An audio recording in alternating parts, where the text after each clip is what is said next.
I'm a social worker with Kids Uncomplicated, and today I want to talk to you about the why of self-care for parents. Why should you care about caring for yourself? I have 3 invitations for you and 1 quick exercise to get you started. Invitation number 1. It's okay to put your own mask on first. I can't tell you how many times I've brought up self-care with parents and they laugh at me, like maybe you are right now. And then they say something like, I don't have time, or I just need to get things sorted out with my kid first, and then I'll worry about myself. This seems to be a natural way of thinking, and it makes total sense. When you're in a state of stress, it can feel logical to put your own needs aside for the benefit of your loved ones. That's why flight attendants always remind you to put your own mask on first. They know that without the reminder, you wouldn't. Maybe your life right now feels like you're struggling just to get to the next breath. Well, you can give yourself permission to prioritize your own wellness. Your whole family will benefit. Invitation number 2. Recognize that you can't give what you don't have.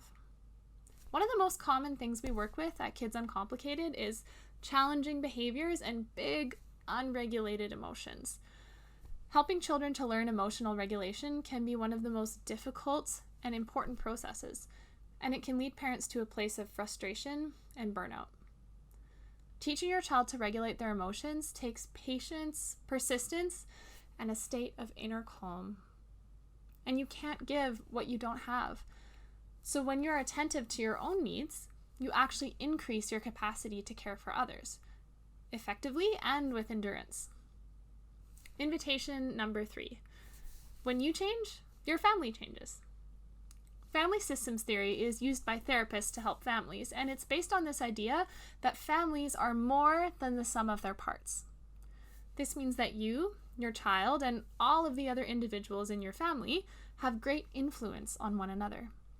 The relationships and interactions you have change who each of you are. And who each of you becomes changes those relationships and those interactions.